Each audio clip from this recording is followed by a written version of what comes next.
নসর সূরার মধ্যেও 3টা আয়াত আছে। এক হচ্ছে নসর সূরার মধ্যেও আয়াত আছে 3টা, আর থার্ড এন্ড ফাইনাল হচ্ছে সূরা কাউসার। এই কাউসার সূরার মধ্যেও আয়াত আছে 3টা। তবে মজার বিষয় হচ্ছে প্রত্যেকটা আয়াতের মধ্যে সূরা কাউসারে হরফ রয়েছে 10টা। প্রতি আয়াতে হরফের সংখ্যা কয়টা? অক্ষর, লেটার কয়টা? দ্বিতীয় অক্ষরগুলো বাদে, মানে এক অক্ষরকে একবার ধরা হবে। আলিফ যদি 3বার থাকে একবার ধরবেন গণনার সময়।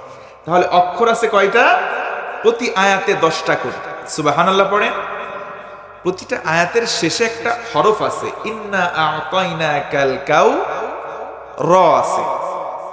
এই র হরফটা আলিফ বা তা সা যারা পারেন একটু গণনা করলে দেখেন তো, আলিফ বা তা সা জিম হা খ দাল জাল, 10 নম্বর অক্ষর হচ্ছে এই র। জোরে কোন না সুবহানাল্লাহ। হরফ আছে প্রতি আয়াতে 10টা। র 10ম শব্দ অক্ষর। আবার এই সূরার মধ্যে 10ম বর্ণ র রয়েছে এবং প্রত্যেকটা আয়াতের শেষে আছে র। ইন্না আ'তাইনাকাল কাউ ফাসাল্লি লিরাব্বিকা ওয়ান ইন্না শানিআকা হুয়াল আব। প্রত্যেকটা আয়াতের শেষে কি আছে? র অক্ষর আছে। তার মানে 10-এর সঙ্গে কেমন যেন একটা সামঞ্জস্য আছে না নাই?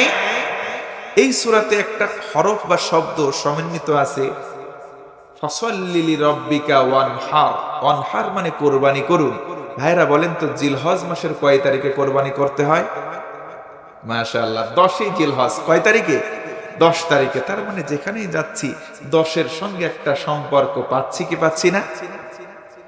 এরপরে দেখেন এই 10-এর সঙ্গে এত সুন্দর সম্পর্ক থাকার পরে উম্মতে মুহাম্মাদি যারা আমরা, আমাদের প্রতি একটা নেকিকে আল্লাহ রাব্বুল আলামিন কমের পক্ষে 10 গুণ পর্যন্ত বাড়িয়ে দেয়। সুবহানাল্লাহ বলেন।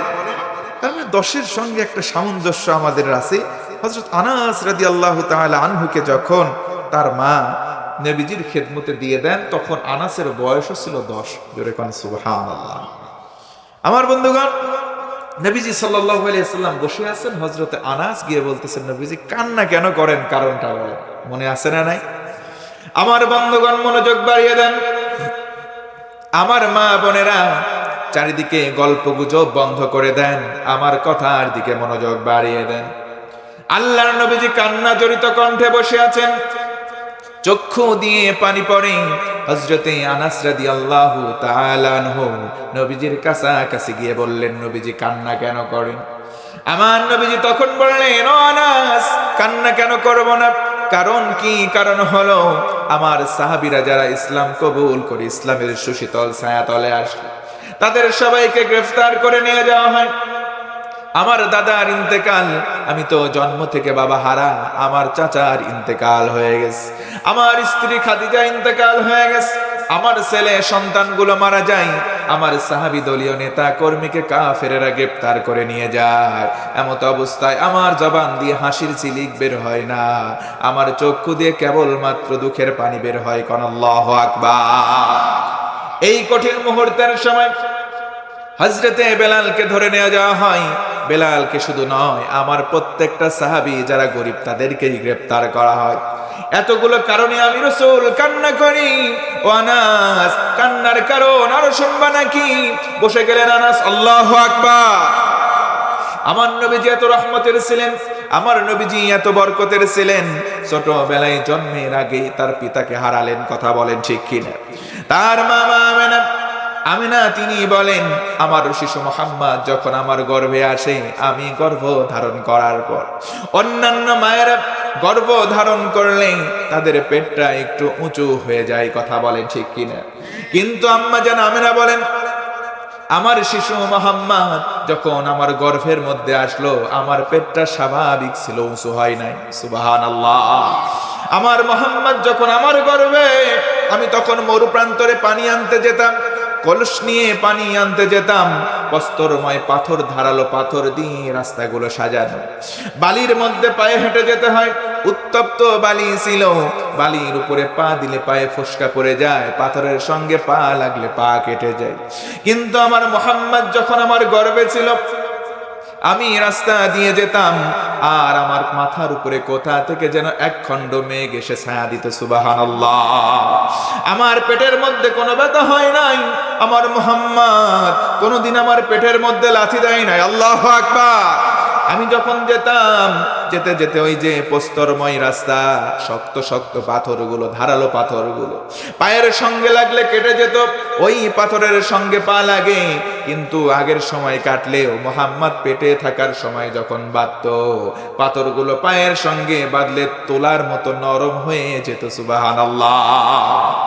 আমি যখন কুয়ার কাছে যেতাম, পানির জন্য বালতি দিতাম, অন্য সময় দেখতাম অনেক দূরে দেওয়া লাগে, কিন্তু যখন মুহাম্মদ আমার গর্বে, আমি যখন কুয়ার নিকটস্থ হই, কুয়ার কাছে যাওয়ার সঙ্গেই দেখতাম পানি কেমন জানি আমার হাতের নাগালে চলে এসেছে।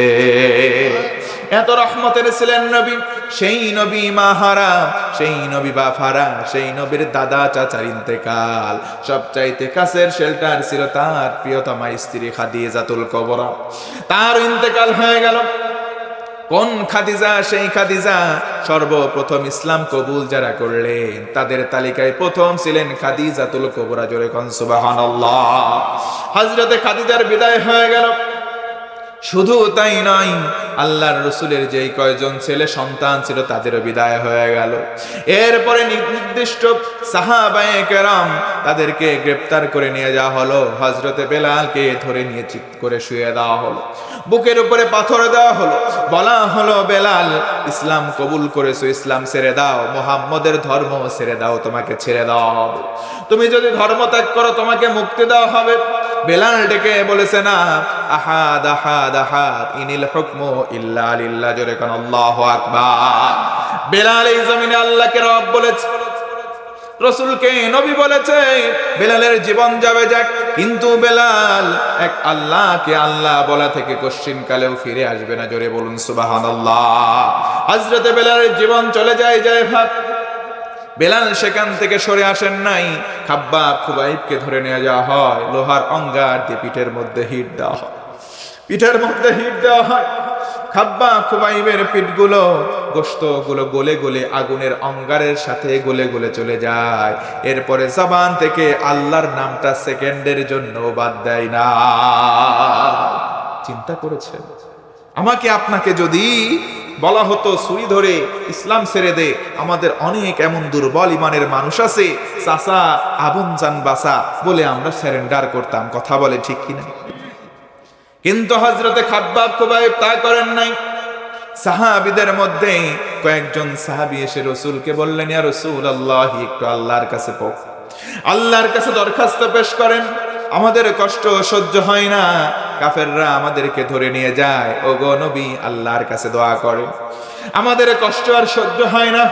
আল্লাহ রাসূল বললেন, এটা তো কোনো কষ্টই না, তোমাদের চাইতে পূর্বের জামানার সাহাবীরা, অন্যান্য নবীদের সাহাবীরা কত কষ্ট করেছেন। তাদেরকে ইসলাম তাওহীদ মেনে নেওয়ার অপরাধে গ্রেফতার করে মাটির মধ্যে পুঁতে ফেলা হতো, গলা পর্যন্ত পুঁতে ফেলা হতো, লোহার করাত আনা হতো, বড় বড় করাত দিয়ে মাথাগুলো দুই ভাগ করে দেওয়া হতো। এরপরেও তারা ইসলাম থেকে তাওহীদ থেকে বিচ্যুত হয় নাই। আল্লাহু আকবার। তোমরা বড্ড তাড়াহুড়া করছো, এই তাড়াহুড়া করবা না।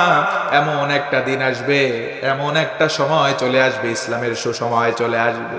মক্কা থেকে এমন দূরত্ব পর্যন্ত একটা রমণী কিশোরী নারী একাকী হেঁটে যাবে, কেউ কটু কথা কবে না। জোরে কোন আল্লাহু আকবার। এই সময় আসবে। রাসূল আমার বললেন, শুধু মক্কার জমিনে নয়, গোটা বিশ্বময় এমন জামানা আসুক, আমরা মুসলমান চাই কি চাই না। আল্লাহ যেন কবুল করেন, পড়েন আমিন। আজকে যুবক যুবতীদের অবাধ মেলামেশা হয়ে গেছে। আজকে মাহফিলগুলোতে সংখ্যা কমে গেছে শ্রোতাদের। এরা আছে বিভিন্ন প্যান্ডেলে অথবা গাছের আড়ালে আবডালে প্রেম নিবেদন নিয়ে ব্যস্ত আছে। ও যুবক ভাইরা, কথা বলো, আছে না নাই? যুবকদের আজকে অধপতন হয়ে যাচ্ছে দিন দিন। আজকের দিনে আমাদের কাছে কমপ্লেন করা হয়, হুজুর আগের দিনে যুবকরা ইফটিজিং করতো মেয়েদের, দিন পাল্টাইছে, এখন আর আমরা ইফটিজিং করি না, আমাদেরকে পাল্টা মেয়েরা ইফটিজিং করে। আওয়াজ দেন, কথা ঠিক কিনা? রাস্তা দিয়ে একটা যুবক হেঁটে যায়, হ্যান্ডসাম যদি দেখে মেয়েরা খুব চালাক হয়ে গেছে, 3টা 4টা মেয়ে একসাথে হয়ে ইফটিজিং করে, এই ছেলে ভাব নেবেন না, হাতটা ধরেন না, কেন চোখের ভাষা বোঝো না। ছেলেরাও চালাক হয়ে গেছে, ওরা পিছন দিক থেকে চায়, তুই চা থাকিস কেন? আরে আরে কি কবি ক, তুই কইলেই তো আমি কব। হ আছে না নাই? নির্লজ্জ বেহায়া এইগুলো মেয়ে আদব শেখে নাই বাড়িতে, এই কারণে ইফটিজিং করে। পুরুষরাও ছেলেরাও হয়ে গেছে, হুজুর বাড়িতে এত কই, দাদা নানা চাচা কত ইঙ্গিত দিয়ে কই শীত চলে যাচ্ছে, বিয়ে দেয় না। শীত চলে গেলে নাকি বিয়ের মজা নাই, বিয়ে দেয় না। বিয়ে কেন দেয় না? দিন 500 টাকা ইনকাম করি, 500 টাকা দিন ইনকাম করি, নামাজ পড়ি, চরিত্র হেফাজত করি। বিয়ের প্রস্তাব দিছিলাম এক জায়গায়, কয় সরকারি চাকরি নাই মিনসে তোর বিয়েও নাই। আছে না নাই? তো আওয়াজ দেন, আছে না নাই? সরকারি চাকরি নাই তো বিয়ে নাই। বিয়ে দেবে কোথায়? একটা মেয়ের বয়স 16 অথবা 18। 500 টাকা চাকরি করে একটা ছেলে, দিন এনে দিন খায়, চরিত্র ভালো, বিয়ের প্রস্তাব দিছে, রাজি হয় না। সরকারি চাকরি করে একটা লোক, 3টা বউ মরে গেছে, বয়স 50, মাথার চুল একটাও নাই, বিয়ের প্রস্তাব দেওয়া হয়, মেয়েও রাজি, মেয়ের মাও রাজি, মেয়ের খালাও রাজি। কথা বলেন ঠিক কিনা? বিয়ের প্রস্তাব দেয়, বিয়ে হয়ে যায়। আহারে আজীব কারবার। বিয়ের কিছুদিন পরে মুরব্বীরা একটু অনুমতি দিলে একটা কথা বলতে চাই, কিছু মনে নেবেন না। যার বয়স 50, আমি আমার ভাষায় বলি, তার তো ব্যাটারি অর্ধেক এমনি ডাউন। কথা বলেন না কেন?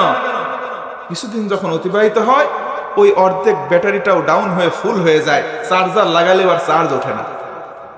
কথা বলেন না ঠিক কিনা? তাহলে একটা যুবতী একটা 50 বছরের বুইড়া বেটার সঙ্গে সংসার কি বেশি দিন চলতে পারে? পারে পারে। কিছুদিন পরে হয় পরকীয়া প্রেমের মধ্যে ওই মেয়ে লিপ্ত হয়। কথা বলেন ঠিক কিনা? এই যে আপনি বাবা, আপনি বড় ভাই, সরকারি চাকরিজীবী দেখে বিয়ে দিয়ে বগল বাজাচ্ছেন, আর আপনার মেয়ে আপনার বোন অন্য জায়গায় জেনার সম্পর্কে লিপ্ত হয়ে আছে। আপনি ভাবতেছেন আপনার কোনো ক্ষতি নাই।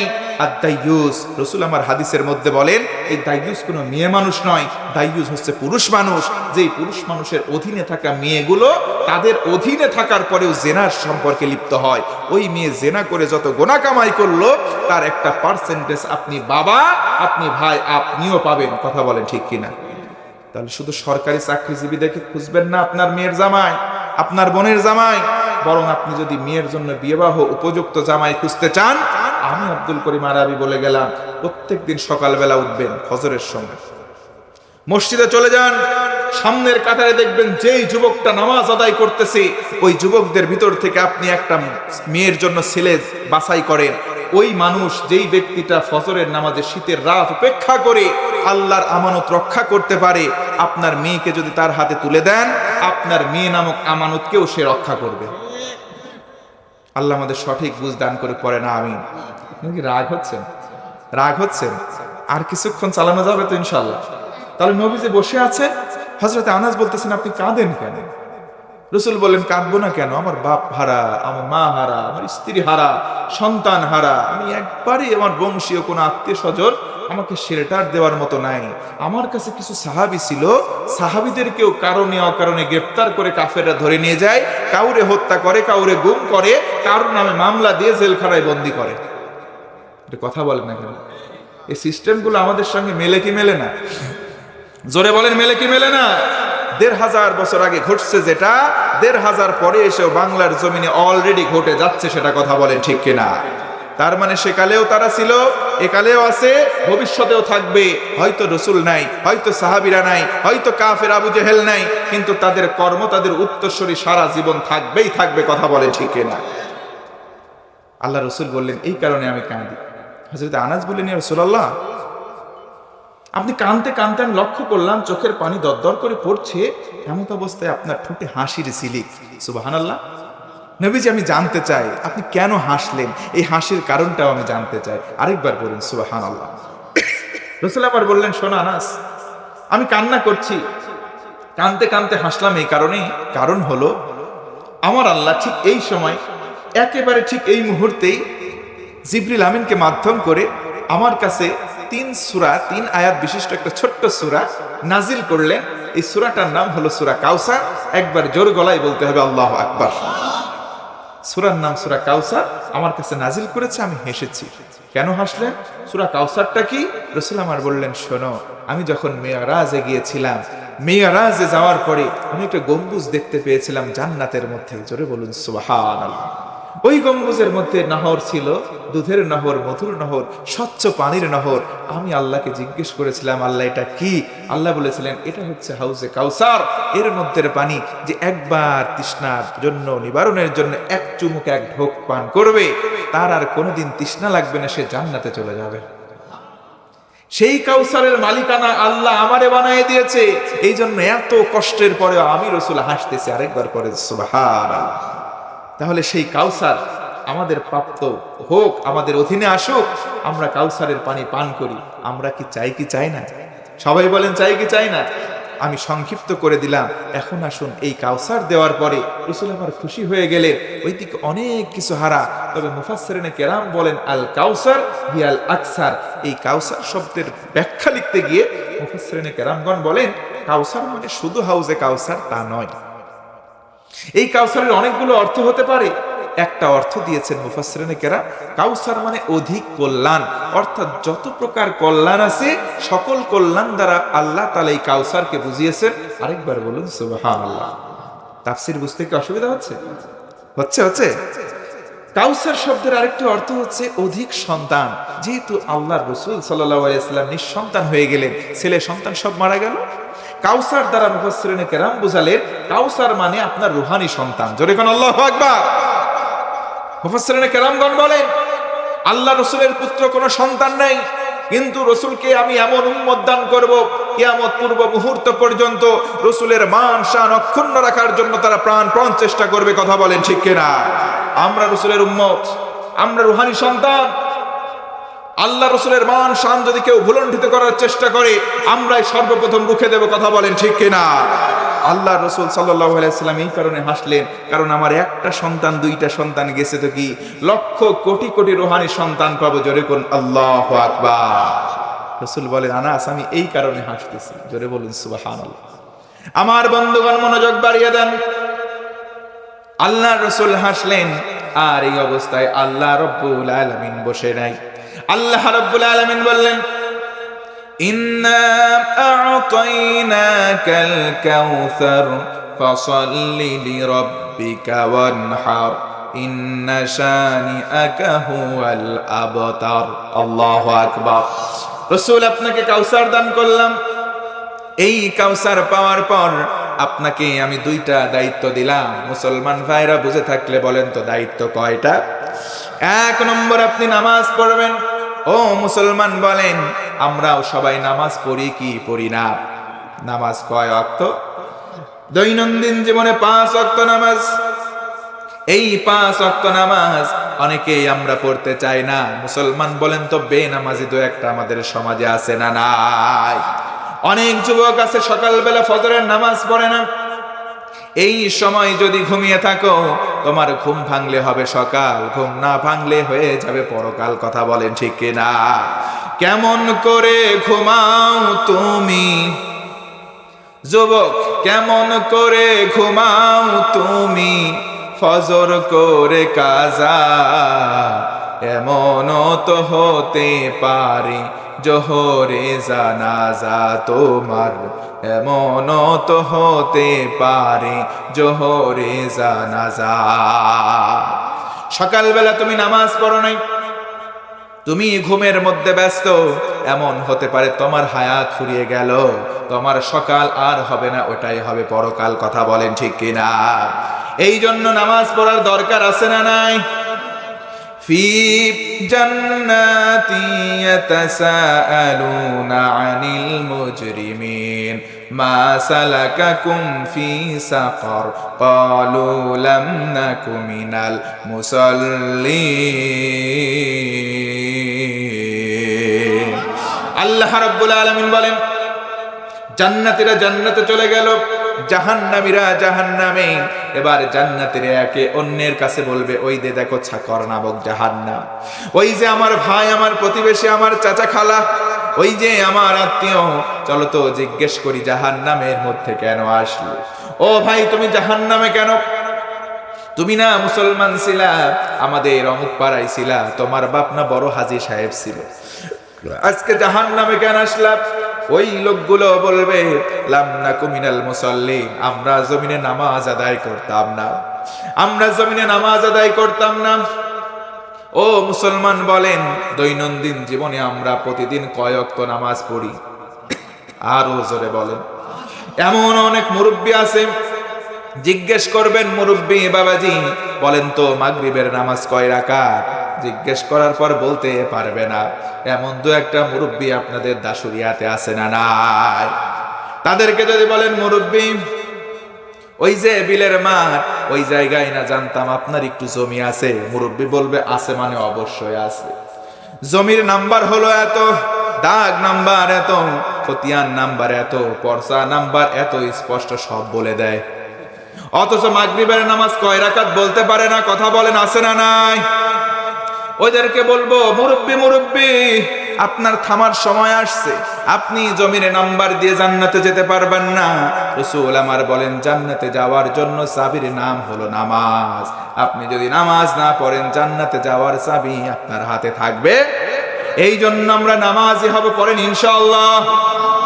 ওই যে জান্নাতি জাহান্নামী দুই দলের কথোপকথন হয়, মুসলমান বলেন তো জান্নাতি জাহান্নামী দুই দল কি সমান হতে পারে?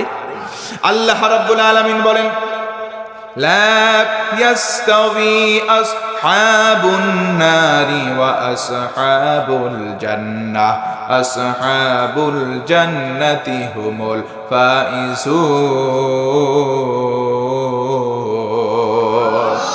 আল্লাহ রাব্বুল আলামিন বলেন ও গোলাম, জান্নাতি আর জাহান্নামী দুই দল সমান নয়। জান্নাতি হবে যারা, চূড়ান্ত সফল হবে তারা। পড়েন সুবহানাল্লাহ। আমরা সবাই জান্নাতি হতে চাই কি চাই না? আমরা সবাই জান্নাতি হতে চাই। এই জন্য নামাজ, ও মুসলমান ভাইরা বলেন তো নামাজ পড়ব কয় ওয়াক্ত? 5 ওয়াক্ত নামাজ কিন্তু অনেকে পড়ে না। 5 ওয়াক্ত নামাজ না পড়লেও দেখবেন 5 শ্রেণীর মুসলমান আমাদের সমাজে আছে। 1 নম্বর দেখবেন ওই মুসল্লি যাদের নাম দিলাম শুকুর আলী, যারা সপ্তাহে কোনোদিন যায় না, শুক্রবারে শুধু জুমার নামাজে যায়, তাদের নাম দিলাম আমি শুকুর আলী। জোরে বলেন কি আলী? এই শুকুর আলী সমাজের মধ্যে দু একটা আছে না নাই? শুধুমাত্র শুক্রবারে যাই, সারা সপ্তাহ তাদের নামাজ নাই। 2 নম্বর মুসল্লি, তাদের নাম দিলাম রমজান আলী। রোজার মাসে নামাজে যাই, সারা বছর খোঁজ নাই। রোজার মাসে তাদের জ্বালাই নিয়মিত মুসল্লি মসজিদের সামনের কাতারে জায়গা পায় না। 3 নম্বর নাম হলো বরাত আলী, সবে বরাতে যায়। 4 নম্বর কদর আলী, কদরের রাত্রিতে যায়। একবার এই মসজিদে 2 ঠোকর দেয়, আরেক মসজিদে 2 ঠোকর। নামাজ পড়ার স্টাইল দেখে মনে হয় মোরগ ধান ঠুকরাইয়া খাচ্ছে। কথা বলেন ঠিক কিনা? 5 নম্বর হলো ঈদ আলী, 2 ঈদে নামাজে যায়, সারা বছর নামাজ নাই। এদের জন্য আল্লাহর পক্ষ থেকে দুর্ভোগ এবং লানাত। কথা বলেন ঠিক কিনা? ফাওয়াইলুল লিল মুসাল্লিন আল্লাযীনা হুম আন সালাতিহিম সাহুন আল্লাযীনা হুম ইউরাউন ওয়া ইয়ামনাউনাল মাউন। আল্লাহ রাব্বুল আলামিন বলেন দুর্ভোগ তাদের জন্য যারা মানুষকে দেখানোর জন্য নামাজ পড়ে। অনেক মুসল্লি আছে এমন, দেখবেন ভোটের সময় শুধু নামাজই হয়, নামাজের জন্য টুপি পরে, পাঞ্জাবি পরে। ভোট যখন আসবে মানুষকে দেখানোর জন্য ওয়াক্তিয়া নামাজ ছেড়ে দেয়। আসরের নামাজ পড়ে অনেক সময় 2 বার 3 বার ওযু ছাড়া। মানুষদের কাছে নেতাগিরি দেখাতে যায়, ভোট দাও আমারে, তোমাদের এই দেব সেই দেব। নামাজ পড়ে ওযু করে না, আছে না নাই? তোমাদেরকে এই দেব সেই দেব, ভোটে যখন জিতে যায় ঢুকায়া দেয় আক্কাওয়ালা বাঁশ। কথা বলেন ঠিক কিনা? এই সমস্ত নেতার সঙ্গে মুসলমানদের কোনো সম্পর্ক রাখা যাবে? যেই দিকে হেদায়েত আছে, যেই দিকে আলো আছে, যেই দিকে সিরাতে মুস্তাকিম আছে, আমরা সবাই সেই দিকে যাব ইনশাআল্লাহ। এখন প্রশ্ন হতে পারে সিরাতে মুস্তাকিম কোন দিকে?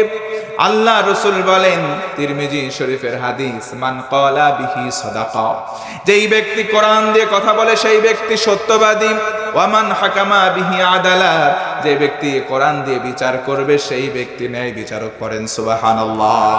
ওয়া মান আমিলা বিহি উজরা, যেই ব্যক্তি ন্যায় বিচারের পর কোরআনের আমলগুলো করবে, কোরআনের হালালগুলো মানবে, হারামগুলোকে বর্জন করবে, আল্লাহ রাসূল বলেন আল্লাহ কোনো মাধ্যম করবেন না, সরাসরি নিজের কুদরতে হাত দিয়ে তাকে পুরস্কার দেবে।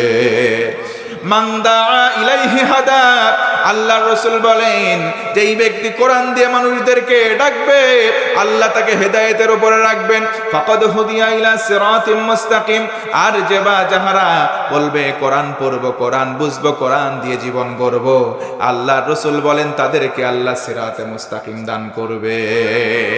তার মানে হাদিস প্রমাণ করে প্রতিদিন আমরা নামাজের মধ্যে সূরা ফাতিহা পড়ি, আমরা সবাই পাঠ করি ইহদিনাস সিরাতাল মুস্তাকিম, আল্লাহ সঠিক পথের সন্ধান দাও, সঠিক পথে আমাদেরকে পরিচালিত করো। আল্লাহর রাসূল বলেন সঠিক পথ যদি পেতে চাও কোরআন দিয়ে যারা ডাকে তাদের ডাকে সাড়া দাও। ও মুসলমান বলেন তো দেখি, কোরআন দিয়ে ডাকনেওয়ালা আমাদের সমাজে দু একটা আছে না নাই? ওই মানুষগুলো বলে আসো কোরআন পড়ো, কোরআন বোঝো, আর কোরআন দিয়ে জীবন গড়ো। এই কথাও যদি কেউ বলে হ্যাঁ কোরআন পড়বো, কোরআন বুঝবো, আর কোরআন দিয়ে জীবন গড়বো, আল্লাহর রাসূল বলেন তাকে আল্লাহ সিরাতে মুস্তাকিম দান করবে। আল্লাহর কথা, রাসূলের কথা, রাসূল কোনো কথা মনের থেকে বলেন না। ওয়ামা ইয়ানতিকু আনিল হাওয়া ইন হুয়া ইল্লা ওয়াহয়ুন ইউহা, আল্লাহ রাসূল মন গড়া কোনো কথা বলেন না, ওই কথাটাই বলেন যেই কথাটা আল্লাহ তাকে ওহী করেন। জোরে কোন আল্লাহু আকবার। এই পর্যন্ত বুঝতে কি অসুবিধা হয়েছে ভাই? কষ্ট হচ্ছে? আর কিছু দূর চালানো দরকার। মা বোনেরা আছে না নাই? আছে না? তো মা বোনেরা যদি থাকে তাদের পক্ষে বিপক্ষে একটু ওয়াজ করা দরকার, বলেন ঠিক কিনা? ওনাদের পক্ষে বিপক্ষে কিছু ওয়াজ করা দরকার, কারণ বর্তমানে না থাকলেও বিগত দিনে ঘুরে ফিরে মহিলা ছিল বাংলাদেশের সরকার। কথা বলেন ঠিক কিনা? তাহলে মুসলমান ভাইরা, মা বোনেরা কি আছে বসার জায়গা করছে? আছে না? তাদের জন্য একটু ওয়াজ করবো আজকে, আপনাদের থেকে অনুমতি চাই, দেওয়া যাবে কি ভাই?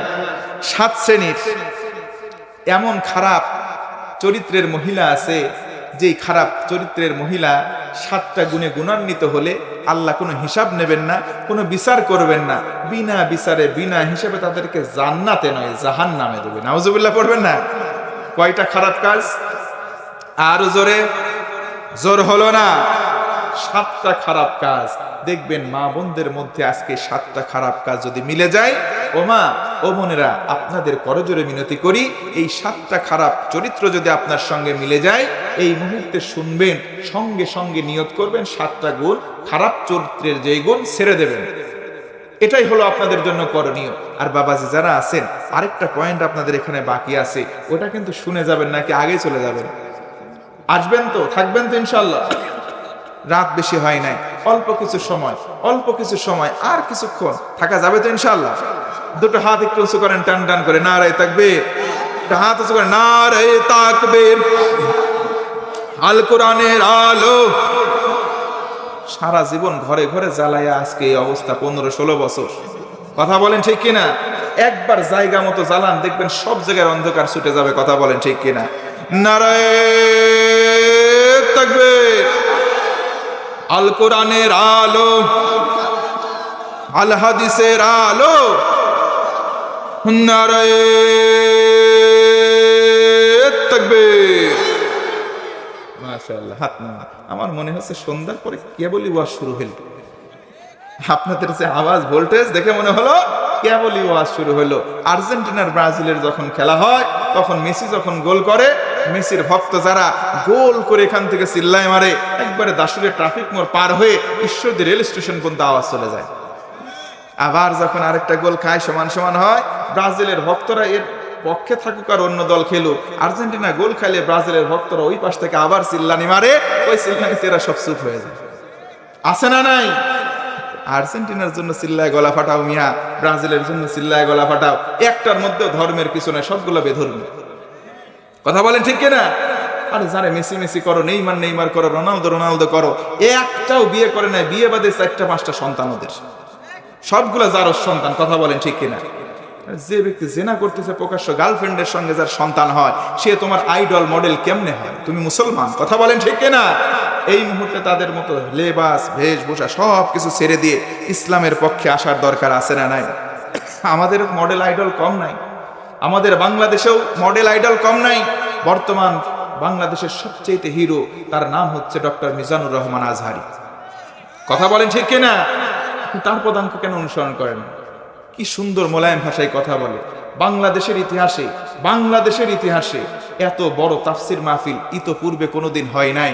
যা হয়েছে, একজন আমাদের কোরআনের পাখি ছিল আল্লামা দেলাওয়ার হোসেন সাইদি, তারপরে মিজানুর রহমান আজহারি। কথা বলেন ঠিক কিনা? লক্ষ লক্ষ মানুষ হচ্ছে। আগামীকালকে মাহফিল হবে, বরিশাল বিভাগীয় মাহফিল, 20 লক্ষ 15 লক্ষ লোক হচ্ছে।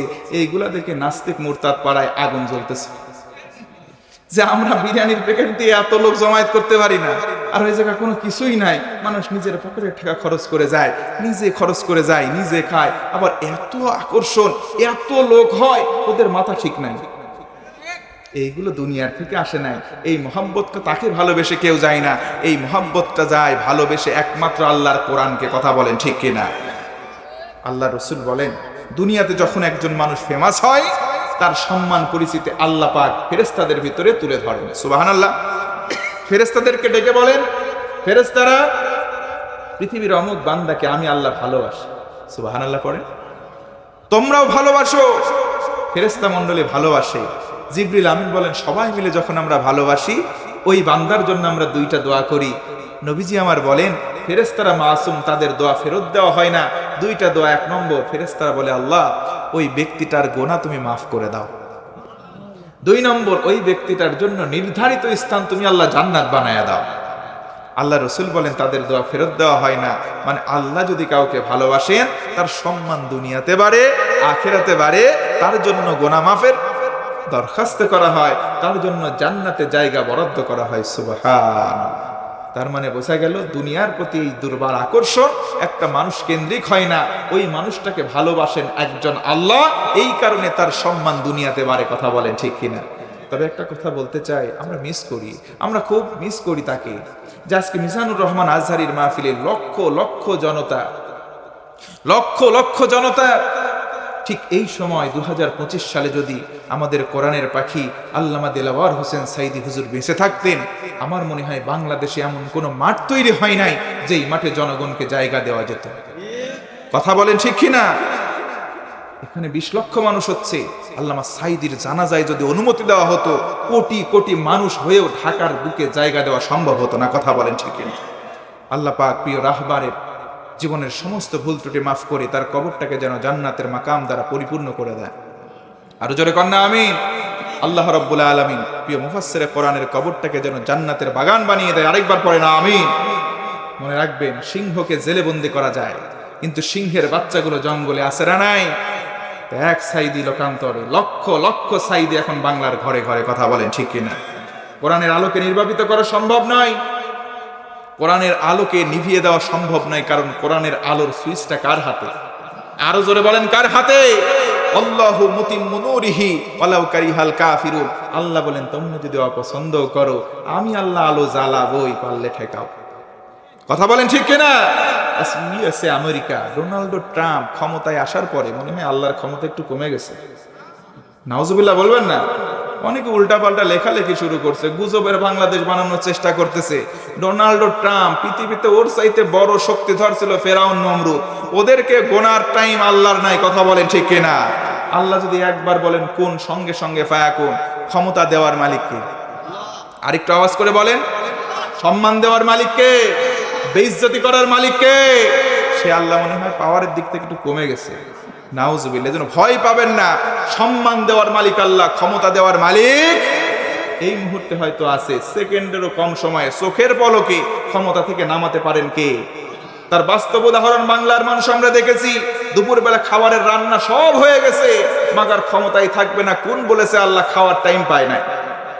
কথা বলেন না কেন? আল্লাহ আমাদের সঠিক বুঝ দান করে পড়ে না আমিন। আমি কি কাউকে গালি দিয়েছি, কারো বিরুদ্ধে বলেছি? পরিবেশটা অনেক সুন্দর না? আর একটু কথা হবে ইনশাআল্লাহ। আল্লাহ রসুল কান্না করছে, আবার হাসি। কান্নার কারণ বললেন, হাসির কারণ বললেন। হাসির কারণের পরে কাউসার দান। আল্লাহ রসুলকে কাউসার দেওয়ার পরে 2টা আদেশ দেওয়া হলো। 1, রসুল আপনি নামাজ পড়েন। 2 নম্বর, আপনি কোরবানি করেন। 1 নম্বর কি? আরো জোরে বলেন, নামাজ।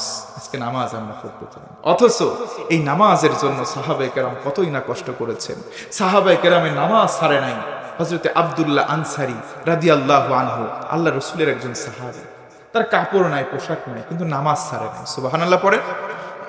নবীজি নামাজ আদায় করেন। হযরতে আব্দুল্লাহ আনসারী নামাজ শেষ, ফজর, জোহর, আসর, মাগরিব, এশা, জামাতের সালাম ফিরানো শেষ, সুন্নত নফল না পড়ে হযরত আব্দুল্লাহ আনসারী বাড়িতে চলে যায়। একদিন, 2 দিন, 3 দিন, 4 দিন হয়ে গেছে। হযরতে ওমর দাঁড়িয়ে, ইয়া রাসূলুল্লাহ, আব্দুল্লাহ আনসারী দৈনিক সালাম ফিরে চলে যায়, সুন্নত আর নফল পড়ে না, আপনি তার বিচার করেন। রাসূল বললেন, আজকে আসলে বসতে বলতেন। আব্দুল্লাহ আনসারী আসে নাই।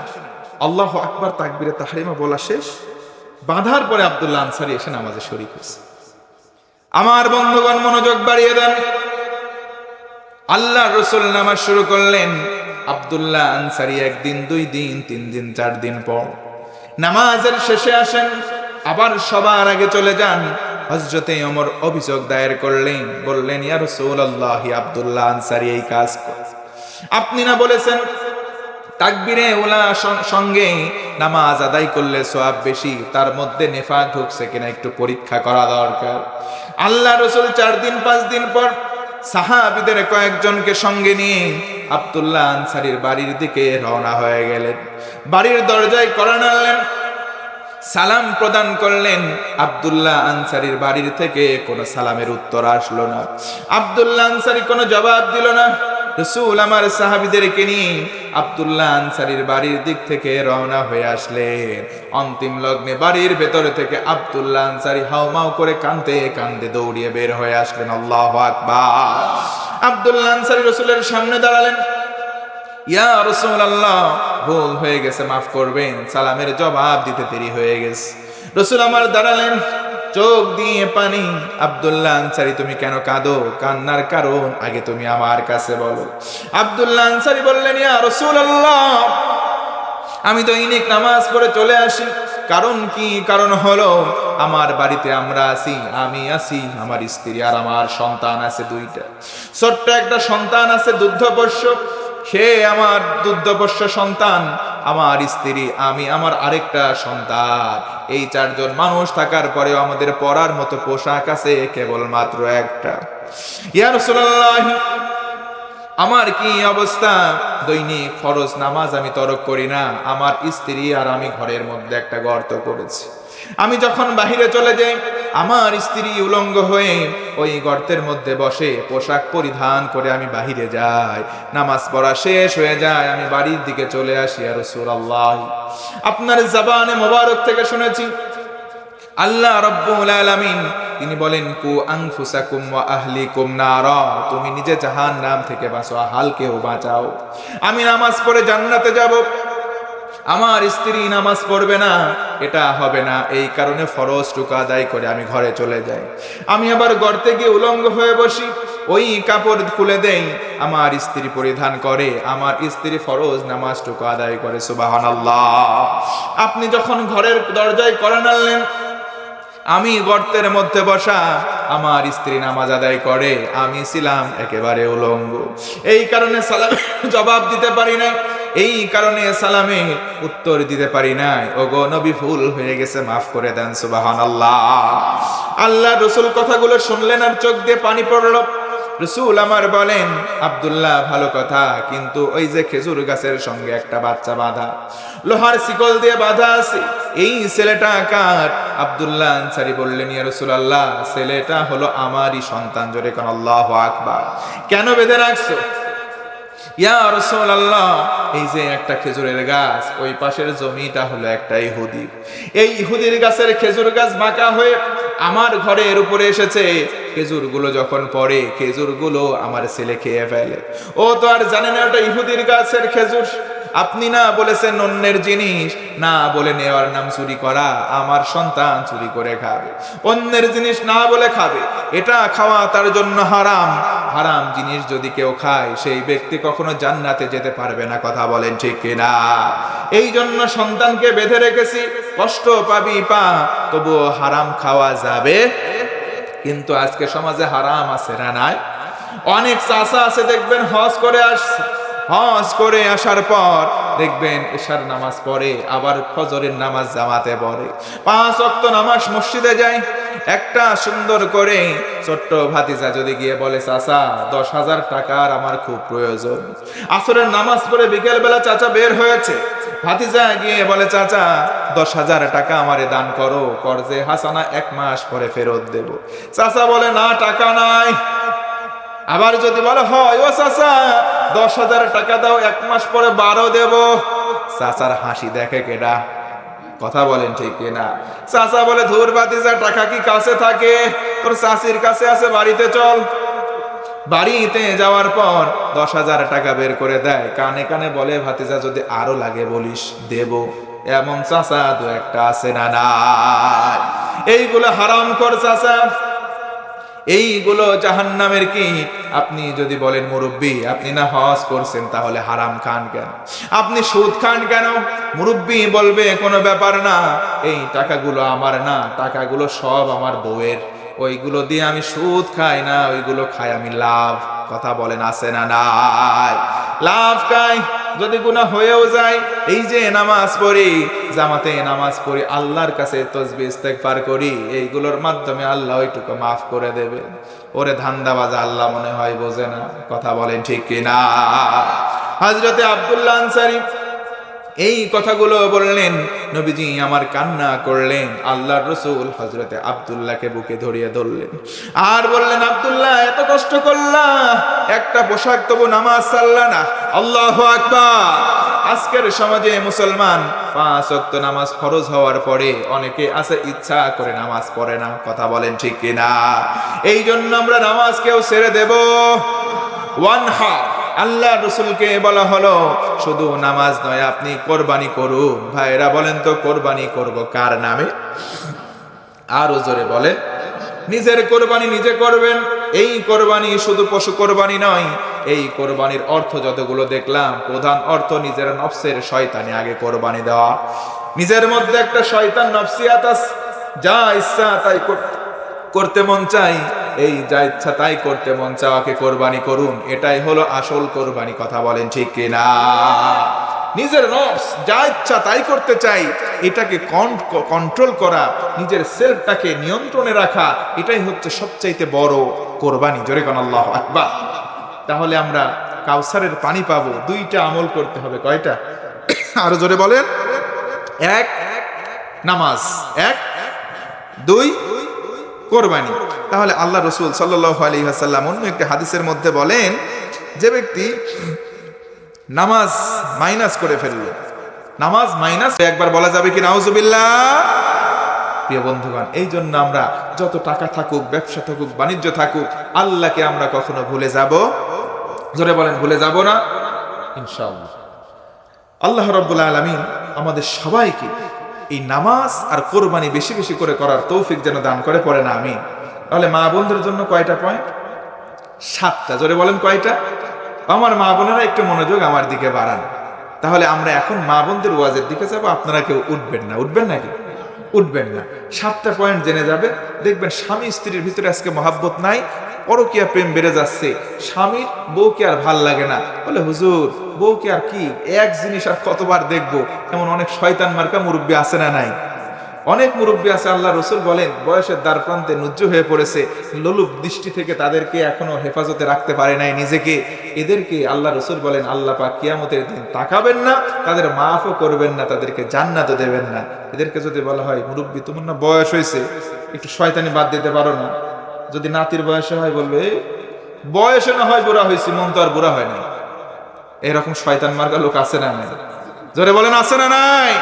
তাহলে মাদের বোনদের 7টা খারাপ গুণ আছে, যেই 7টা খারাপ গুণ থাকলে কোনো হিসাব নাই, বিচার নাই, বিনা বিচারে বিনা হিসাবে জাহান্নামে যাবে। ও আমার মা, ও আমার বোনেরা, ও আমার বাবাজিরা, আসুন তো 7টা পয়েন্ট একটু আমরা জেনে নেই। একটু জোর গলায় আকাশ বাতাস মুখরিত করে বলেন ইনশাআল্লাহ।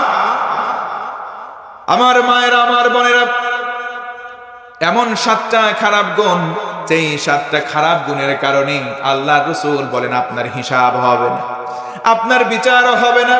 বিনা বিচারে বিনা হিসাবে এই 7 গুণে গুণান্বিত হওয়ার কারণে আল্লাহর রাসূল বলেন মা বোনেরা জাহান্নামে যাবে। 1 নম্বর গুণ হলো আন্নানা। আন্নানা মানে হলো আমিত্ব প্রকাশ করা। বিয়ের পরে স্বামীর বাড়িতে আসে, আসার পরে বলো কিসের শাশুড়ি, কিসের শ্বশুর, কিসের ননদ, কিছুই না, আমি হলাম সব, আমার কাছে থাকবে বাড়ির সকল চাবি। এমন চরিত্রের বউ দু একটা আমাদের এলাকায় আছে না নাই? এইগুলো মুসলমান ঘরের রমণী হতে পারে না। এই গুণটা ইহুদিদের গুণ, আর ইহুদিদের গুণে গুণান্বিত কোনো মহিলা জান্নাতে যেতে পারে? ও আমার মা, ও আমার বোনেরা, গভীর মনোযোগ। নিজের আমিত্ব প্রকাশ করবেন না, কারণ নিজের বলতে নিজের কিছুই নাই, কারণ আমরা সবাই গোলাম কার? আরো জোরে বলেন কার? ওয়ামা খালাকতুল জিন্না ওয়াল ইনসা ইল্লা লিয়াবুদুন।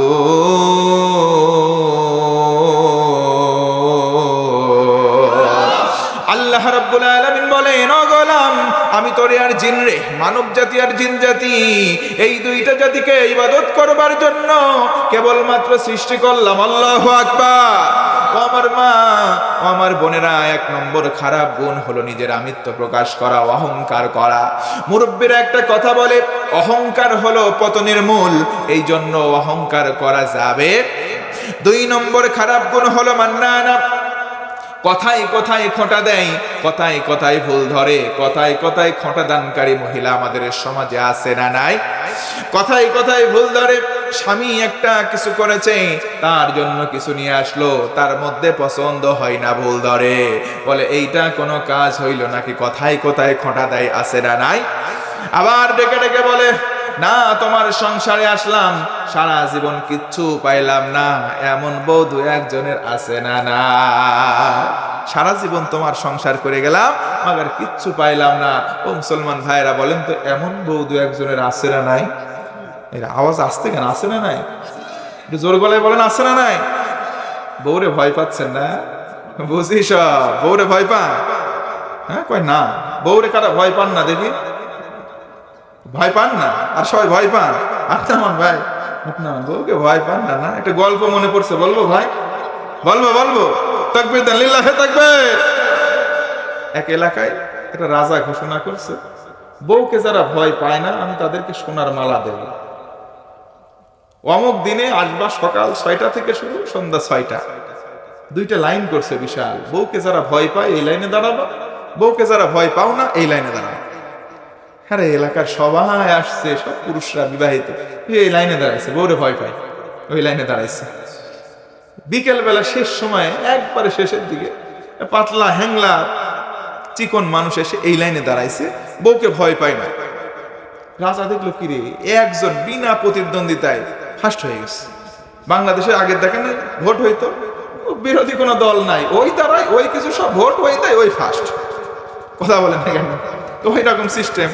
রাজামশাই দিকে নিয়েছে, সোনার মেডেল তারে গলায় পরাই দিয়ে বলতেছে, আমার একটা বুদ্ধি শিখাই দিবা, আমি রাজা, কিন্তু আমার রানীরে আমি ভয় করি। তোমার কাছে কি থিওরি আছে একটু আমার কাছে বলে যাও, আমি আমার রানীর একটু কন্ট্রোল করতে চাই। জোরে কোন আল্লাহু আকবার। লোকটা ডেকে বলে, রাজামশাই, আপনার আশেপাশে অনেক উজির নাজির, এদেরকে খেদায়া দেন, তারে দেন। গোপনে বলা লাগবে, কারণ গোপন কথা আছে, তাই না? কে সব রাজামশাই, এখানেও বলা যাবে না, দেয়ালেরও কান আছে, একটু অন্তর্মহলে যাওয়া লাগবে। চলো যাই। আসার পরে বলতেছে, বলো এবার কাহিনী। রাজামশাই, দুঃখের কথা কি বলি, আমি যখন বাড়ি থেকে বের হচ্ছি, আমার বউ দিচ্ছিল উঠান ঝাড়ু, ঝাড়ু দেয়, ওটারে কি কয়, ওই ঝাঁটাটা ঝাঁট দিতে দিতে দিতে মোটা হয়ে গেছে।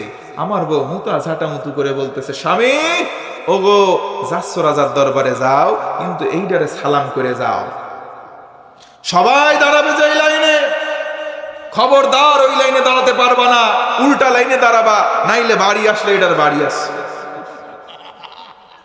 রাজা বসায়, আমি তো বউকে ভয় পাই কিনা জানি না, আমি এই কারণে দাঁড়াইছি। জোরে কর আল্লাহু আকবার। রাজা কাছে, ও, তুই তো সবচাইতে বেশি ভয় পাস। কথা বলেন ঠিক কিনা? যারা হাত তুললেন না, যে বউকে ভয় পায় না, আমার মনে হয় তাদের অবস্থা ওই, বাড়ি থেকে বলে দিয়েছে হাত তুললে কিন্তু ভাত বন্ধ। কথা বলেন ঠিক কিনা? না, আমরা বউকে ভয় পাবো না, বউকে ভয় পাওয়ারও কিছু না, ভয় দেখাবো না, ইনশাল্লাহ। বলেন, আমরা যদি নিজে রাজা হতে চাই, বউকে রানী বানান, অটোমেটিক আপনি রাজা। কথা বলেন ঠিক কিনা? বউকে আপনি রানী বানান, বিনা রাজত্বে রাজা হয়ে যাবে। আল্লাহ পাক আমাদের স্বামী স্ত্রীর উভয়ের মহব্বত যেন বাড়ায় দেয়, পড়েন আল্লাহুম্মা আমিন। বউকে মায়ের এলাকায় আছে, বউকে মারেন আপনারা? কেউ বলতেছেন না। আর মানে মায়ের আছে, বউকে মারবেন না ভাই, বউকে মারা যাবে না। বউকে মহব্বত করবেন, বউকে ভালোবাসবেন। তবে ছোটখাটো কিছু বিষয় থাকে, কিছু কিছু কারণে সেটা এক্সেপশনাল, আলাদা। বউকে মারবেন না, বউ হচ্ছে ভালোবাসার পাত্র। জোরে কোন সুবহানাল্লাহ। তাহলে কয়টা খারাপ চরিত্র? আরো জোরে বলেন। 7টা খারাপ চরিত্রের যদি মহিলা হয়, বিনা বিচারে তারা জাহান্নামে যাবে। 1 নম্বরে আমিত্ব প্রকাশ করবে যারা, নিজেকে বলবে আমি সব, অহংকার করবে, অহংকার পতনের মূল। অহংকার করবে যারা, পতিতও হবে তারা। কথা বলেন ঠিক কিনা? 2 নম্বর খোঁটা দানকারী, যারা কথায় কথায় খোঁটা দেয়। সংসারে আসার পরে স্বামীকে বলে, এটা একটা শাড়ি হইলো, এটা আমার পছন্দ না। এটা একটা কাজ করছো, এই তরি তরকারি বাজার করছো, মাছ পচা, এই পচা সেই পচা। এমন খুঁত ধরা 2-1টা মহিলা আছে না ভাই? আমার মায়ের, আমার বোনেরা, এই 2 নম্বর মান্নানা, বেশি খোঁটা দান করবেন না। খোঁটা দান করা হলো মহিলাদের স্বভাব। এই স্বভাব মুসলমান ঘরের কোন রমণীর হতে পারে না, এটা ইহুদি মহিলাদের স্বভাব। 3 নম্বর হলো হান্নানা, এটা হলো স্বামীর অবাধ্য। স্বামী যদি বলে এই কাজ করো, স্ত্রী বলে অন্য কাজের মধ্যে লিপ্ত হয়। স্বামী যদি বলে আই রে, বউ বলে বাপের বাড়ি যাই রে। স্বামীর কথা শোনে না, এমন বউ 2-1 আছে না? না। আরেকটা গল্প মনে পড়ে গেল, বলবো কি ভাই? বলবো। এক এলাকায় 2 স্বামী স্ত্রী লাগছে ঝগড়া। বউয়ের কথা শোনে না, বউ চাকরি করে সরকারি, স্বামী চাকরি করে সরকারি। 2 জন বাড়িতে আসছে রাত্রিবেলা, এখন শুয়ে যাবে। স্বামী বলে আমি রাত্রে খেয়ে আসছি, খাবো না। বউ বলে আমিও খেয়ে আসছি, আমার অফিস থেকে বস খাওয়াইছি, আমিও খাবো না, শুয়ে পড়ি। সৌ 1 গ্লাস পানি আমারে দাও। পানি তোমারে দেবো মানে? আমি চাকরি করি, বেতন তোমার চাইতে কম, পানি খাবা, ঢেলে খাও। এমন বউ 2-1টা আছে না ভাই? দাজ্জাল মার্কা বউ আছে না? আছে না? জগ আছে, পানি আছে, ঢেলে খাও। স্বামীর হয়ে গেল রাগ, হ্যাঁ তোর সাথে কথা নাই, তোমার সাথে আমার কথা নাই। বউ স্বামীর ঝগড়া লাগছে, পাশ দিয়ে যাচ্ছিল একটা চোর, সব কথা শুনে ফেলছে। সব কথা যখন শুনে ফেলছে, স্বামী স্ত্রীর ঝগড়া লাগছে, ঠিক আছে যাও, কারো কথা শোনা লাগবে না, চলো এখন ঘুমাই। মশারি টানাও, কারণ মশা ভুন ভুন করতেছে, মশা কামড় দিতে পারে, মশারিও টানাবো না। স্বামী বলতেছে আমিও টানাতে পারবো না, তোমার সাথে আরই, তোমার সাথে কথা নাই। বউ বলতেছে তোমার সাথে আমারও কথা নাই। 2 জন যখন একমত, কারোর সাথে কথা বলবে না। স্বামী বলতেছে তাহলে এক কাজ, সারা রাতে কথা যে আগে বলবে, এই মশারি সেটা না। বউ বলতেছে ঠিক আছে রাজি, 1 2 3 স্টপ। 2 জন চুপ করে শুয়ে আছে। পাশ দিয়ে যাচ্ছিল চোর, চিন্তা করলো হারে সুযোগ একটা যায়, সারা জীবন কত কিছু কামাই করছে, মাগার চুরি করবার পাই নাই, আজকে শীত কাটছে, ঢুকছে, সব কিছু চুরি করতেছে। তাকায় তাকায় দেখতেছে, মাগার কথা কইতেছে না। কথা কইলেই মশারি টানান লাগবে। আস্তে করে সব কিছু নেওয়া শেষ, যাওয়ার সময় চিন্তা করতেছে কিরে মশারি নাই জায়গা রয়েছে, মশারি নিয়ে বগলের ভেতরে করে দরজা খুলে বের হয়ে চলে যাচ্ছে। বউ বলতেছে এই চোর দাঁড়া। স্বামী বলতেছে মশারি টানা। মশারি আছে? জয় বলেন আছে। আমি গল্পের দ্বারা শিক্ষা দিচ্ছি ভাই, স্বামী স্ত্রীর দ্বন্দ্বের কারণে আজকে অনেক সংসারে এমন অশান্তি লেগেই আছে। স্বামী স্ত্রীর দ্বন্দ্বের কারণে শয়তান নামক চোর আমাদের ঈমান নামক সম্পদ মশারির মতো চুরি করে নিয়ে যাচ্ছে, আমরা টেরও পাচ্ছি না। কথা বলেন ঠিক কিনা? এজন্য উদাত্ত আহ্বান জানাই, স্বামী স্ত্রী যারাই আছেন, স্বামী স্ত্রীর দ্বন্দ্ব থাকলে এই মুহূর্তে মিটিয়ে ফেলার দরকার, ইনশাআল্লাহ। বলেন আমার মায়ের, আমার বোনেরা, 3 নম্বর হলো হান্নানা, স্বামীর অবাধ্য। ও মায়েরা, স্বামীর অবাধ্য হওয়া যাবে না। আল্লাহ রাসূল বলেন, ও আমার উম্মত, আল্লাহ বাদে কাউরে সেজদা দেওয়া জায়েজ নাই। যদি আল্লাহ বাদে কাউরে সেজদা দেওয়া জায়েজ হতো, আমি প্রত্যেক নারীকে তাদের স্বামীকে সেজদা দিতে আদেশ দিতাম। আল্লাহু আকবার। এই জন্য আমার মায়েরা এই খারাপ গুণগুলো বের করে দেন। 4 নম্বর হলো কান্নানা, বংশীয় গৌরব করে এমন মহিলা 2-1 জন আছে না নাই? এসে বলে তুমি আমারে বেশি কথা বলবা না, আমি প্রামাণিক বংশের মেয়ে, আমি মন্ডল বংশের মেয়ে, আমি খান বংশের মেয়ে, আমার বাবা চেয়ারম্যান। এমন গৌরব করা মহিলা 2-1টা আছে না নাই? এই গৌরব করা মহিলারা কিন্তু মুসলমান ঘরের আসল চরিত্রের মহিলা নয়। এই গুণগুলো ইহুদিদের। ও মা, ও বোনেরা শুনুন, এমন গৌরব করলে আপনি জাহান্নামে যাবেন।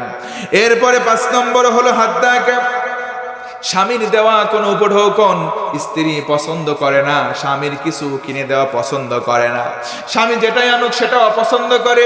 এই কাজটা মুসলমানদের নয়, এই কাজটা হলো ইহুদি রমণীদের। ভাইয়েরা একটু জোর গলায় বলেন নাউজুবিল্লাহ। ও আমার মায়েরা, ও আমার বোনেরা, স্ত্রী হয়েছেন আপনি, আপনার স্বামী আপনাকে যেটা খুশি হয়ে দেবে সেটাতে আপনি সন্তুষ্ট থাকুন, আল্লাহ পাকও আপনার উপর সন্তুষ্ট হয়ে যাবে। কোন সুবহানাল্লাহ। 6 নম্বর হলো সাদ্দাকা। সাদ্দাকা মানে হলো তর্ককারী মহিলা, স্বামীর সঙ্গে কথায় কথায় তর্ক করে। ও মুসলমান বলেন তো দেখি, ঈশ্বরদের মধ্যে দু একটা বউ এমন আছে না নাই? স্বামীর সঙ্গে তর্ক করে কথায় কথায়। স্বামীর সঙ্গে তর্কে যাবেন না। ও আমার মা, ও আমার বোনেরা, করজোরে মিনতি করলাম, স্বামীর সঙ্গে ঝগড়া লাগতে পারে সাময়িক সময়ের জন্য, আপনি যদি চুপ থাকেন ঝগড়াটা তাড়াতাড়ি মিটে যাবে। কথা বলেন ঠিক কিনা? 7 নম্বর হলো বাররাকা। 6টা হয়ে গেল, 7 নম্বর গুণটা আজকের মতো থেকে যাক, বাদ থাক, বলবো। এটা বলতে অনেক লজ্জার বিষয়। বাররাকা মানে হলো এমন বউ, যেই বউ মাঝে মধ্যে স্বামীরে ধরে মারে।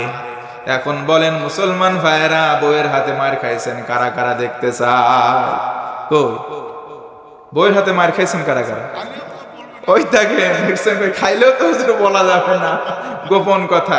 ও আমার মা, ও আমার বোন, আপনি যদি এই কাজটা করে থাকেন, এই কাজ যদি করে থাকেন, তাহলে আপনার ঠিকানা জান্নাত নয়, আপনার ঠিকানা বরাদ্দ হয়েছে জাহান্নাম। এই মুহূর্তে স্বামী বাড়িতে যাওয়ার পরে আপনি আজকের দিনে মাপ চেয়ে নেন। আপনারা যারা এখানে আছেন, বউ যদি মাপ চেয়ে নেয় তাহলে মাফ করে দেবেন ইনশাআল্লাহ।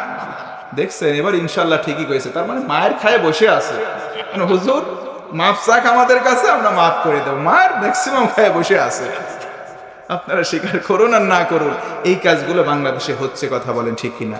ও মা, ও বোন, আমি আবার বলছি, 1 নম্বর আমিত্ব প্রকাশ করবেন না, 2 নম্বর খোঁটা দান করবেন না, 3 নম্বর স্বামীর অবাধ্য হবেন না, 4 নম্বর বংশীয় কোনো গৌরব করবেন না, 5 নম্বর স্বামীর দেওয়া কোনো কিছু অপছন্দ করবেন না, 6 নম্বর স্বামীর সাথে তর্ক করবেন না, আর 7 নম্বর স্বামীরে ধরে কোনোদিন মারবেন। যদি 7টা খারাপ কাজ বা খাসলাত আপনার মধ্যে থাকে, এটা হলো ইহুদিদের চরিত্র। আর ইহুদিদের সঙ্গে সরাসরি বিনা বিচারে, বিনা হিসাবে আপনাকে জাহান্নামে যাওয়া লাগবে। অতএব সিদ্ধান্ত আপনার, আপনি জাহান্নামে যাবেন নাকি জান্নাতে যাবেন। যদি জান্নাতে যেতেই হয় তবে অবশ্যই এই 7টা খারাপ গুণ থেকে আমার মা বোনদেরকে হেফাজতে থাকা লাগবে। কথা বলেন ঠিক কিনা? তাহলে আজকে আলোচনার মূল সাবজেক্ট ছিল আল্লাহ রাব্বুল আলামিন নবীজিকে কাউসার দান করলেন, আর এই কাউসার দান করার পরে আল্লাহ রাসূলকে বলা হলো 2টা আদেশ, 1 নামাজ আর 2 কোরবানি। এই কোরবানিটা হতে পারে দান, কোরবানিটা হতে পারে সাদাকা, কোরবানিটা হতে পারে পশু, তবে সবচাইতে আগের কোরবানি হচ্ছে নিজের ভেতরকার পশুকে কোরবানি দেওয়া। কথা বলেন ঠিক কিনা? আজকে মানুষগুলো, আজকে আমরা অন্তরটাকে সাফিদ করতে পারছি না, অথচ আল্লাহ রসুল বলেন আখলিস দীনাক ইয়াকফিকাল আমালুল কলিল, অন্তরকে স্বচ্ছ করো, অল্প আমল তোমার নাজাতের জন্য যথেষ্ট হবে। জোরে বলুন সুবহানাল্লাহ।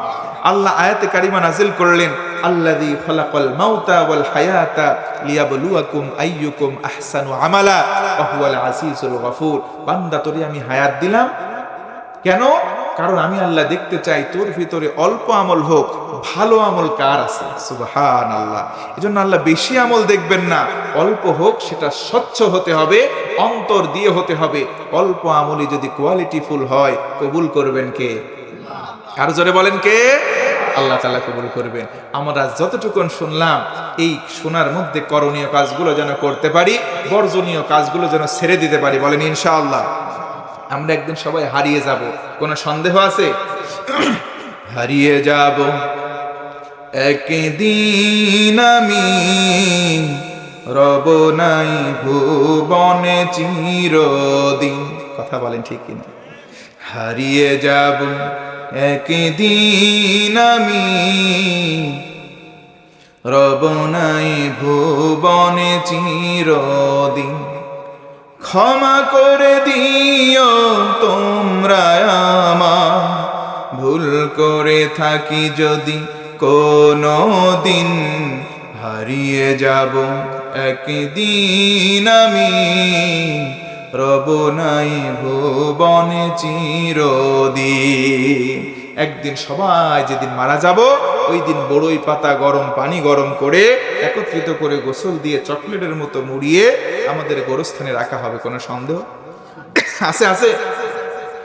সাজিয়ে গজিয়ে দে মোরে সজনী তোরা, সাজিয়ে গুজিয়ে দে মোরে, সাজিয়ে গুজিয়ে দে মোরে সজনী তোরা, সাজিয়ে গুজিয়ে দে মোরে, সাজিয়ে গুজিয়ে দে মোরে সজনী তোরা, সাজিয়ে গুজিয়ে দে মোরে। বড়ই পাতার গরম জলে শোয়াইয়া মশারির তলে, বড়ই পাতার গরম জলে শোয়াইয়া মশারির তলে, আতর গোলাপ চন্দন মেখে দে সজনী তোরা, সাজিয়ে গুজিয়ে দে মোরে, সাজিয়ে গুজিয়ে দে মোরে সজনী তোরা, সাজিয়ে গুজিয়ে দে মোরে। একদিন আমরা সত্যি সেজে গুজে, যদি নসিবে মাটি থাকে মাটিতে যাব। যদি অনেকের মাটি নাই, দেখেন না পুড়ে মারা যায়, দেখেন না পানিতে ডুবে মারা যায়, লাশই পাওয়া যায় না।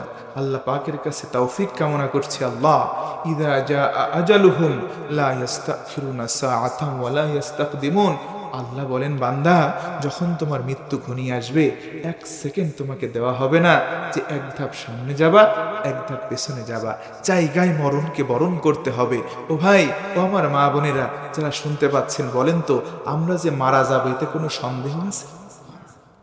একদিন যেহেতু মারাই যাব, তাহলে আসুন না, কিসের হিংসা, কিসের ভাই ভাই দ্বন্দ্ব, কিসের বাবা বেটার মধ্যে দ্বন্দ্ব, কিসের জমি নিয়ে ফাসাদ, কিসের হিংসা, কিসের অহংকার, সবগুলো মাটি চাপা দেন। আসুন না একটু অন্তরটাকে স্বচ্ছ করে, দিন যত দিন পাই হায়াতের জিন্দেগিটাকে স্বচ্ছ অন্তর নিয়ে কাজে লাগাতে চাই। ইনশাল্লাহ বলেন, একটু হিম্মত নিয়ে বলেন ইনশাল্লাহ। রসুল বলেন, ইন্নামাল আমালু বিন্নিয়াত, বান্দা নিয়ত করবে যেটা, আল্লাহ রসুল বলেন আল্লাহ দেবেও সেটা। নিয়ত করেছেন অন্তর স্বচ্ছ করবে, আল্লাহ স্বচ্ছ অন্তরের অধিকারী বানিয়েই দিয়েছেন, সুবহানাল্লাহ। তাহলে আসুন শেষ কথা বলি, কোরআনে কারীম একটা মানুষের জীবনকে পাতলে দিতে পারে। এই জন্য রসুল বলেছেন, কবরে যাওয়ার পরে মানুষের প্রশ্ন হবে তিনটা। জোরে বলেন তো কয়টা? এক নম্বর প্রশ্ন বলা হবে, তোমার রব কে? মার রব্বুক, আমরা বলবো রব্বি আল্লাহ, আমাদের রব আল্লাহ। ওমান নাবিয়ুক ওমা দীনুক, তোমার রসুল কে, তোমার নবী কে, তোমার দিন কি, তোমার ধর্ম কি? আমরা বলবো দীনি আল ইসলাম। অথবা রসুলের ছবি দেখানো হবে, বলা হবে এই ব্যক্তিটাকে, তার সম্পর্কে ধারণা কি, বলতে হবে এটাই আমাদের রসুল, এটাই হচ্ছে মুহাম্মদ সাল্লাল্লাহু। রসুল বলেন তিনটা প্রশ্নের জবাব যখন দেবে, আবু দাউদ শরীফের হাদিস, রসুল আমার বলেন তাকে চতুর্থ আরেকটা প্রশ্ন করা হবে, বলা হবে এই কথাগুলো তুমি কোথায় পেয়েছো? নবীজি আমার বলেন তাকে বলা লাগবে এই তথ্যগুলো আমি কোরআন থেকে পড়ে পড়ে পেয়েছি। জোরে কোন সুবহানাল্লাহ। কোরআন পড়ার দরকার আছে না নাই? আসুন আমরা কোরআনময় জিন্দেগি গঠন করব, কারণ কোরআন এত আশ্চর্যের। কোরআন থেকে একটা হরফকেও তেলাওয়াত করলে 10টা করে নেকি তার আমল নামায় দেওয়া হয়। একটু জোর গলায় বলেন না সুবহানাল্লাহ। এজন্য কোরআন পড়বো, কোরআন বুঝবো, কোরআন দিয়ে জীবন গড়বো ইনশাআল্লাহ। জোরে বলেন ইনশাআল্লাহ। আমার ভাইয়েরা, এই জন্য যতটুকু বললাম কোরআন সুন্নাহ এবং বাস্তবতা নিরিখে বলার চেষ্টা করেছি। আল্লাহ রাব্বুল আলামিন কোরআনকে আঁকড়ে ধরে জীবন গঠনের তৌফিক যেন দান করেন, রাসূলুল্লাহর সুন্নাহ মোতাবেক চলার যেন তৌফিক দান করেন, পড়েন আমিন। জন্ম আমার নবীর যুগে হলে কেমন হতো, জন্ম আমার নবীর যুগে হলে কেমন হতো। দু নয়নে রসূল পাক দেখিলে কেমন হতো। দু নয়নে রসূল পাক দেখিলে কেমন হতো। জন্ম আমার নবীর যুগে হলে কেমন হতো। আসত ভেসে হযরতে বেলালের মধুর আযান, যে আযানে ছিল এমন প্রেম মুগ্ধ রহমান। দয়ার নবীর পিছে নামাজ পড়লে কেমন হতো। জন্ম আমার নবীর যুগে হলে কেমন হতো। মারহাবা বলবেন না? আমরা যেহেতু নবীর জামানায় জন্মগ্রহণ করি নাই, নবীর সুন্নাত এখনো আছে, কিয়ামত পর্যন্ত থাকবে। আল্লাহর কোরআনের পরে রসুলের সুন্নাতকে আঁকড়ে ধরবো ইনশাআল্লাহ। করণীয় গুলোকে পালন করব, সামিআনা ওয়া আতানা, বর্জনীয় গুলোকে আমরা বর্জন করব। আল্লাহ রাব্বুল আলামিন কোরআনের ইজ্জতে আমাদের সকলকে কবুল করুন। বারাকাল্লাহু লানা ওয়া লাকুম ফিল কুরআনিল আযীম।